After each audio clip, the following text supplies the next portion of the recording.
أعوذ بالله من الشيطان الرجيم بسم الله الرحمن الرحيم.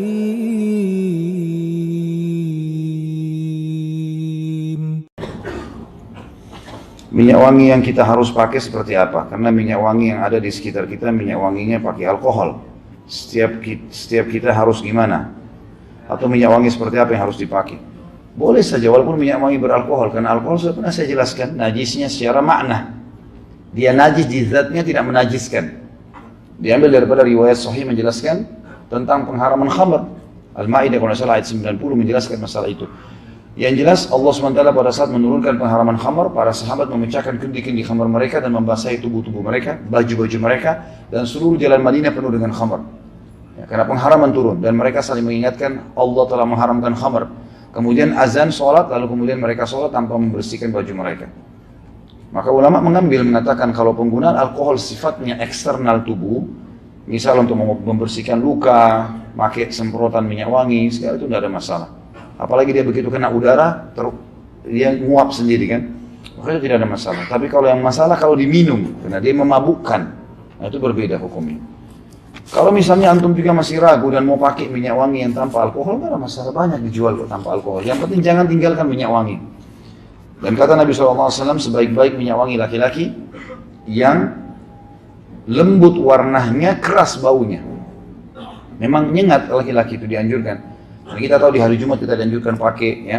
Nabi SAW sering pakai setiap hari kalau bersih, dicabut, dipasang gigi palsu, hanya karena gigi palsunya emas misalnya. Ada orang begitu kan ya? Giginya mah apa masalah, tapi mau ditunjukkan kekayaannya, supaya kalau senyum emas mungkin. Ini kekurangan tempat penyimpanan emas. Entah kenapa dipakai, tapi ini contoh. Kalau memang dia dalam arti kata mempercantik di sini, memang ompong, memang rusak, harus dicabut, diganti, nggak ada masalah. Setahu saya nggak ada masalah. Wanita boleh menindih telinganya dengan anting. Apakah boleh menindih bagian tubuh lainnya selain telinga dengan tujuan untuk mempercantik diri? Tentu saja kalau itu adalah tempat yang layak untuk ditindih dan memang tidak ada menyuruh, ada masalah. Sebagian ulama mengatakan minus matanya. Kalau untuk suami boleh. Untuk suami nggak ada masalah karena memperindah saja. Dia bukan mencabut matanya, gitu kan? Ya, karena ada ulama yang mengatakan begini, waktu membahas masalah softline, kalau softline yang dipakai sifatnya dipakai saja, dia dibuka setiap saat, dan mata alaminya tidak terganggu, itu biasa, tidak ada masalah. Kan ada orang yang sengaja operasi mata mengubah warna yang abadi, gitu kan? Nah, ini yang dibahas, tidak boleh, ini mengubah ciptaan Allah. Allah sudah kasih mata coklat, ya sudah coklat, hitam, nggak usah diubah. Tapi softline hanya sekedar mempercantik saja, gitu kan? Dalam arti kata dia memperlihatkan, itu pun hanya sama suaminya. Ya, ini baru dibolehkan. Kalau yang lain tidak boleh. Kalau dia maksudkan adalah dia pakai jalan, pamer sama orang, ini nggak boleh. Malah menjadi fitnah yang besar. Apakah pacar Cina termasuk tato? Ya. Doakan saya segera menikah tahun ini. Atau tahun depan. Ini akhwat yang nanya. Sudah mulai lagi lintas alam nih sebenarnya. Tadinya ikhwas saja minta nikah, sekarang akhwat juga rupanya. Saya tidak tahu pacar Cina ini. Yang saya tahu memang ada pacar yang dijual-jual di Timur Tengah ada. Karena itu dari India, dari Timur Tengah ada. Ya, ini semua Allahu a'lam yang saya tahu tidak ada masalah.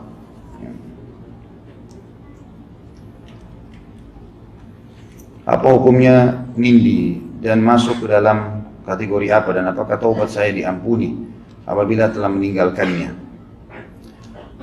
Yang saya tahu kalau memang dia perempuan, tadi kita sudah jelaskan ya, kalau sifatnya memang di telinga normal saja di tempat-tempat yang dibolehkan, dan termasuk para sahabat dalam memperindah diri mereka kaum wanita, mereka meletakkan perhiasan di kaki. Jadi meletakkan gelang selain di tangan, di kaki. Kalau laki-laki tentu ini dosa, nggak boleh menyerupai wanita, gitu kan? Tidak perlu rusak, laki-laki nggak usah merusak, teman-teman saya. Allah sudah kasih antum jenggot, antum dikasih kumis, kasih rambut, sudah cukup, itu sudah gagah, masya Allah. Nggak usah pakai anting-anting aneh. Bagaimana dengan wanita yang pakai sepatu hak tinggi? Termasuk dosa besar juga. yang kayak demikian, dan bagaimana jika hukumnya saya menjual sepatu yang haknya tinggi. Tentu saja ini dilihat keadaannya. Kalau sepatu itu normal saja, dalam arti kata memang sepatu itu memang sudah umum, orang pakai begitu dan dia terbiasa pakai dan masih normal, dalam arti kata tingginya itu adalah tinggi-tinggi normal, maka itu tidak ada masalah. Tapi kalau masuk dalam hal yang tinggi sekali sehingga akhirnya terjadi manipulasi seakan-akan dia orang tinggi padahal dia pendek, ini nggak boleh nih, ya, menipu ini, nggak boleh menipu di sini. Apalagi pada saat mau dilamar sengaja pakai sepatu tinggi, ya. Begitu setelah akad nikah ternyata pendek.